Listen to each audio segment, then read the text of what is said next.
நம்ம railway station போகிறதுக்காக நடந்து போயிட்டுருக்கோம். பஸ்ஸு அந்த கடைக்கு பின்பக்கம் தான் வரும். இது ஒரு ஷார்ட்கட் போல் இருக்குது.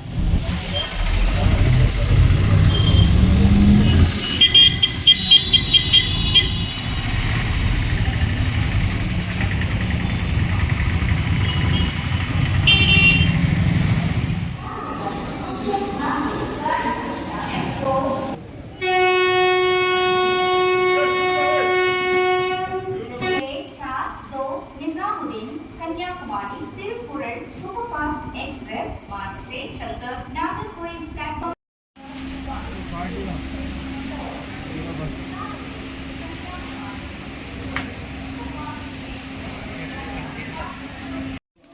கொஞ்ச நாளைக்கு இருக்கட்டும்.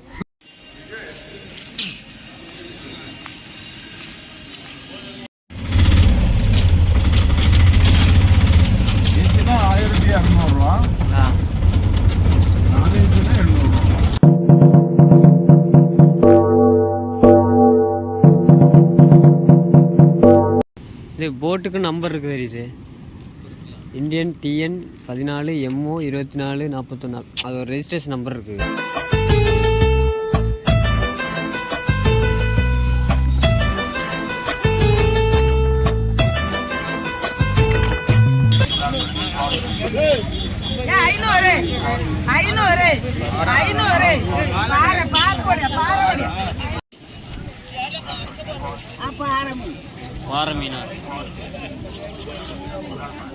ஆரம்பிக்கலாங்களா?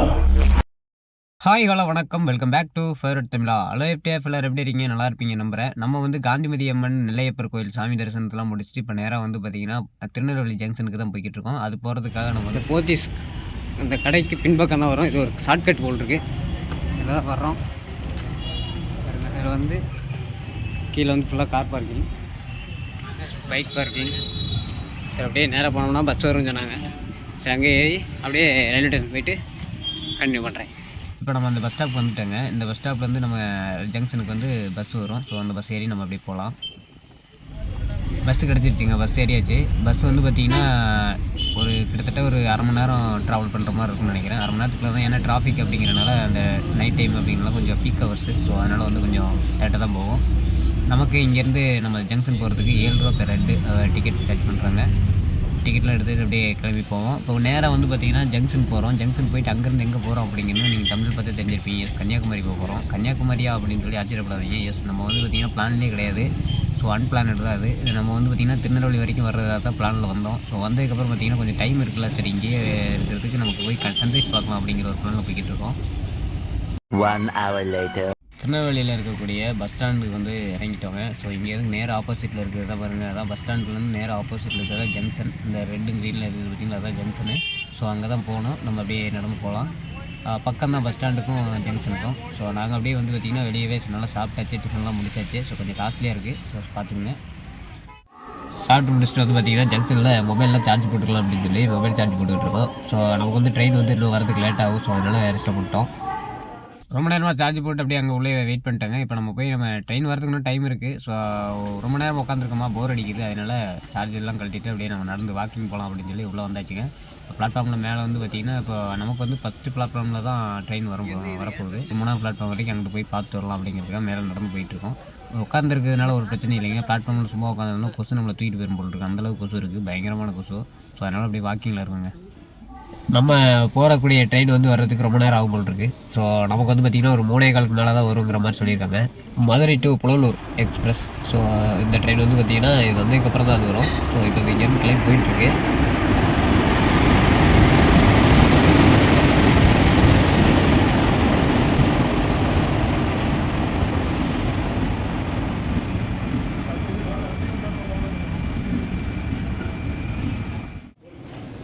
Madurai to Punalur express. So இந்த ட்ரெயின் வந்து பார்த்திங்கன்னா இது வந்ததுக்கப்புறம் தான் அது வரும். ஸோ இப்போ இங்கேருந்து கிளம்பி போயிட்டுருக்கு. இப்படி மதுரை போய் அப்படியே புலலூர் அப்படிங்கிற சிந்தனை போகும்போது. ஸோ நான் இந்த ட்ரெயின் வந்து நான் எக்ஸ்பீரியன்ஸ் பண்ணி பார்த்தது இல்லை. ஸோ ஒரு நாள் எதுவும் ட்ரை பண்ணி பார்ப்போம். இப்போ வந்து நமக்கான ட்ரெயின் என்ன ட்ரெயின் அப்படிங்கிறத உங்களுக்கு ட்ரெயின் வரும்போது சொல்கிறேன். 6 hours later. ரொம்ப நேரத்துக்கு அப்புறமா நம்ம பயணம் பண்ணக்கூடிய ட்ரெயின் வந்துடுச்சு. இது என்ன ட்ரெயின் அப்படின்னு கேட்டிங்கன்னா ஹசரத் நிசாமுதீன் ரயில்வே ஸ்டேஷன், அதாவது டெல்லியிலேருந்து பார்த்திங்கன்னா நம்ம கன்னியாகுமரிக்கு வரக்கூடிய திருக்குறள் சூப்பர் ஃபாஸ்ட் எக்ஸ்பிரஸில் தான் இன்றைக்கி நம்ம பயணம் பண்ண போகிறோம்.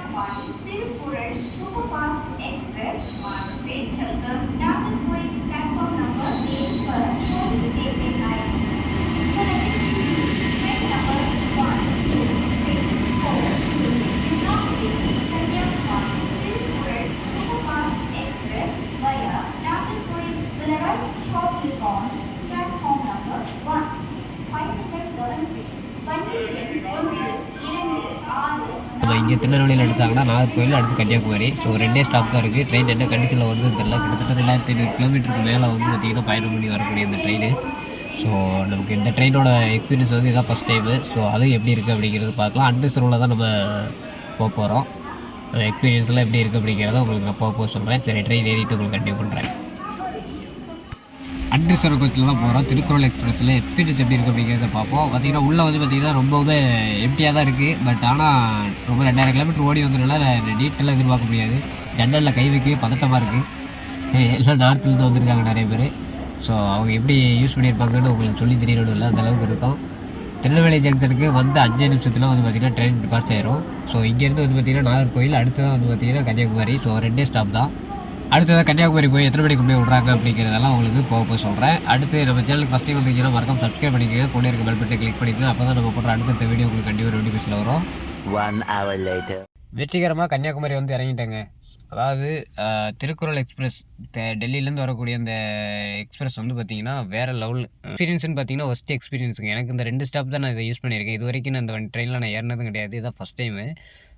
ரொம்ப எக்ஸ்பீரியன்ஸே பார்த்திங்கன்னா ரொம்ப ஒஸ்ட் ஆகிடுச்சு. என்னென்னு கேட்டிங்கன்னா இதுக்கு மேலே இது ஏறுவியாடா அப்படிங்கிற மாதிரி ஆயிடுச்சு. ட்ரெயின் பயணத்தையும் வெறுத்துட்டு அந்த மாதிரி இருந்தது. ஏன்னா நார்த் பீப்புள்ஸு கிட்டத்தட்ட 2900 கிலோமீட்டருக்கு மேலே பயணம் பண்ணி வந்துட்டுருக்க ஒரு ட்ரெயின். கடைசி 2 பெட்டி தான், நம்ம கடைசி 2 ஸ்டாப் தான் இருக்குங்கிறப்போ அந்த நிலைமை நீங்கள் யோசனை பண்ணி பாருங்கள் எப்படி இருந்திருக்கும் அப்படின்ட்டு. ஸோ ரொம்ப ஒஸ்ட்டாக இருந்தது. அதுவும் அன்ரிசர்வ் கோச்சில் தான் நம்ம உட்காந்து பயணம் பண்ணி வந்தோம் அப்படிங்கிறது ஒன்று. ஆனால் டைம் பார்த்திங்கன்னா கரெக்டாக ஆன் டைமில் வந்து கொண்டாந்து விட்டாங்க.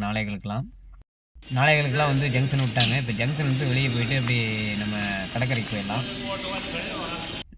கன்னியாகுமரி ஜங்ஷனில் வந்து கடற்கரைக்கு கிட்டத்தட்ட 2.5 கிலோமீட்டர் தான் வருது. ஸோ 2.5 கிலோமீட்டருக்கு வந்து பார்த்திங்கன்னா நம்ம நடந்தே போயிருக்கலாம். பட் ஆனால் அன்டைம், அதாவது நைட் டைமுங்கிற மாதிரி லைட் இல்லை. ஸோ நமக்கு அந்த ஏரியா எப்படி இருக்குன்னு தெரியாது. திருநாய்க்கெலாம் நிறையா இருக்கும். ஸோ அதனால பயந்துக்கிட்டு ஆட்டோவை பிடிச்சிட்டாங்க. ஆட்டோ வந்து பார்த்திங்கன்னா 80 ரூபா சார்ஜ் பண்ணாங்க. சரி போயிட்டு போகுது அப்படிங்கிறதுனால 80 ரூபா கொடுத்து கடற்கரையில் இறக்கிட்டு வாங்க அப்படிங்கிறதுனால போயிட்டுருக்கோம்.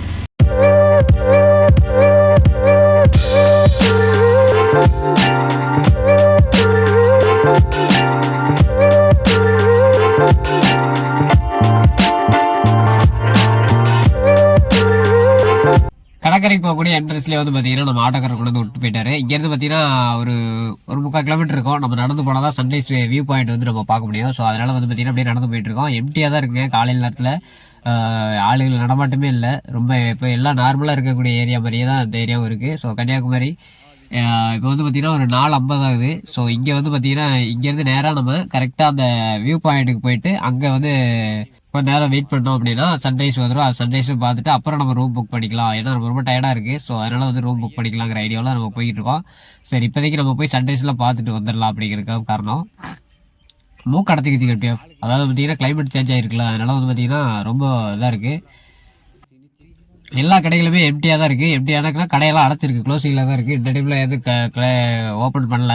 ஒரு 8 மணிக்கு மேலே பார்த்தீங்கன்னா இந்த வீதியெல்லாம் சும்மா ஜம்முன்னு இருக்கும். அந்தளவுக்கு கூட்டமாக இருக்கும். நான் ஏற்கனவே ஒருக்கா எக்ஸ்பீரியன்ஸ் பண்ணியிருக்கேன். இந்த இடத்துக்கு வந்திருக்கேன். பட் ரொம்ப நாளுக்கு அப்புறமா இப்போ மீண்டும் வர்றேன். இங்கே ஒரு கோயில் இருக்குது. இது என்ன கோயில்னு கேட்டிங்கன்னா கன்னியாகுமரி அம்மன் டெம்பிள். அதோட பேக் வியூவில் கீழே ஸ்டெப்பு மாதிரி பின்னாடி வடக்குன்னு சொல்கிறாங்க. அப்படியே போகிறோம்.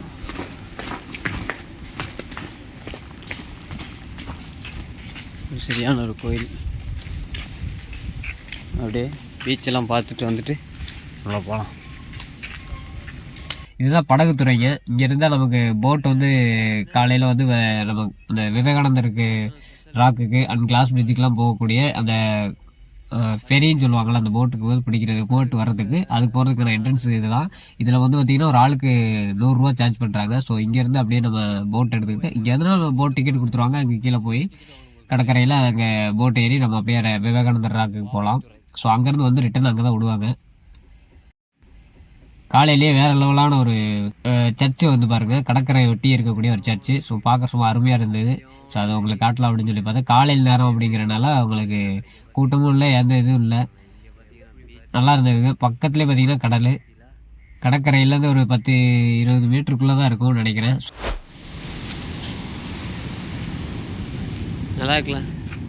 இது போட்டுக்கு நம்பர் இருக்குது தெரியுது, யூதாவின் சிங்கம் பாரு, இந்தியன் டிஎன் 14 MO 2441. அது ஒரு ரெஜிஸ்ட்ரேஷன் நம்பர் இருக்குது. கடலுக்குள்ளே சும்மாவெல்லாம் ஓட்டிட முடியாது கொள்றது. இந்த இங்கே ஒன்று ஓட்டு பார்த்தியா, எப்படிடா போகிறது? ஃபுல்லாகவே போட்டு தான், எல்லா படகுத்துறைகள். இது ரெசிடென்சி ஏரியா, ஃபுல்லாக குடியிருப்புகள். ஒரு ஐயா காலையிலே பார்த்தீங்கன்னா போட்டு, அதாவது அவங்களுக்கு போகக்கூடிய அந்த மீன் பிடிக்க கொண்டு போகக்கூடிய அந்த படகை வந்து பார்த்திங்கன்னா தள்ளிட்டு இருந்தார். அவர் மட்டுமே தள்ளி ஒத்தைக்கே தள்ளி கொண்டு கடற்கரையில் கொண்டு சேர்த்தாரு. காலையிலே தொழில் போகணும் அப்படிங்கிறது கான்செப்ட் இருக்குது, அப்படியே தள்ளிட்டு இருக்காரு. ஸோ அவர்கிட்ட நாங்கள் கேட்டோம், ஐயா நாங்களும் வரட்டுமாட்டோம், இல்லை ஐயா நாங்களே பார்த்துக்கிறேன் அப்படின்ட்டு அதை வரைய சொல்லிட்டாரு. வேறு லெவலான ஃபீல். அதாவது பார்த்திங்கன்னா நம்ம ஃபஸ்ட் டைம் வந்து சன்ரைஸை வந்து இந்த மாதிரி ஒரு வியூவில் உட்காந்து பார்க்குறோம். அதுவும் ரொம்ப நாளைக்கு அப்புறம், ஃபஸ்ட் டைம் கிடையாது, ஏற்கனவே பார்த்துருக்கேன். பட் ஆனால் விஷுவலாக நம்ம இன்றைக்கி வீடியோ ரெக்கார்ட் பண்ணிகிட்டு இருக்குது, இன்றைக்கி தான் ஃபஸ்ட் டைம் பார்க்குறோம்.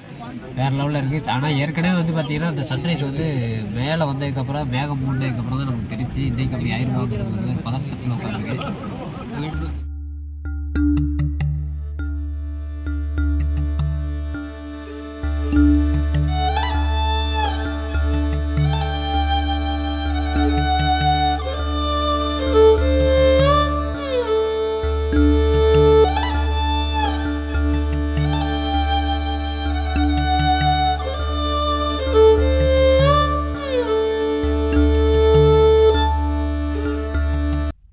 சன்ரைஸ் ஆகிட்டு மேலே வந்துருச்சு, சூப்பராக இருக்குது, வியூவெல்லாம் பார்த்து முடிச்சாச்சு. நீ அடுத்ததாக வந்து பார்த்தீங்கன்னா நம்ம எங்கே போகிறோங்கிறத கண்டினியூ பண்ணுறேன்.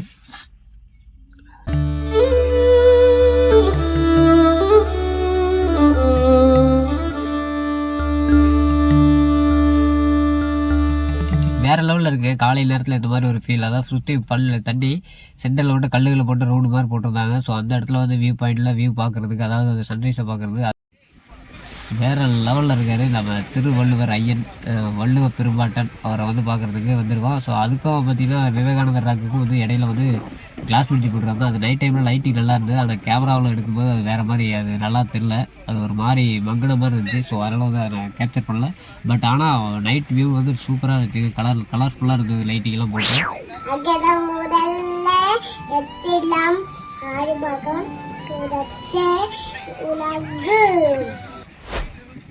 இந்த பேக் வியூ பாருங்கள், இது ஃபுல்லாக வந்து பார்த்திங்கன்னா தண்ணி கடற்கரை ஒட்டினாப்பில் ஒரு சின்ன ஒரு சிட்டி மாதிரி இருக்குது, கிராமம் கிடையாது, சிட்டி மாதிரி இருக்குது. ஸோ பெரிய பெரிய பில்டிங்லாம் கட்டி எல்லாமே வேறு லெவலில் இருக்குங்க. சன்ரைஸ்லாம் பார்த்து முடிச்சாச்சு. இப்போ வந்து பார்த்திங்கன்னா அங்கனக்குள்ளே கடற்கரையிலே பார்த்திங்கன்னா ஒரு ஏலம் நடந்துட்டு இருக்குது. அதாவது அந்த லோக்கல் பீப்புள்ஸ் வந்து பார்த்திங்கன்னா அந்த மீன் பிடிச்சிட்டு வந்துட்டு அதை வியாபாரம் பண்ணிட்டு இருந்தாங்க. ஸோ அதை வந்து பார்த்திங்கன்னா கொஞ்சம் பார்க்குறதுக்கு நல்லா இருந்துச்சு, நல்லா வியூ பார்த்துட்டு இருந்தேன்.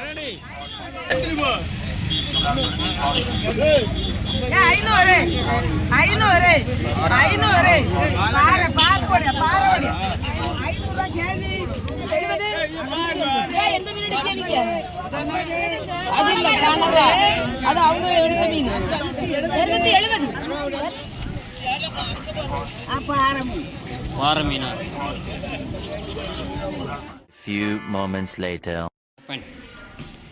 Open the door.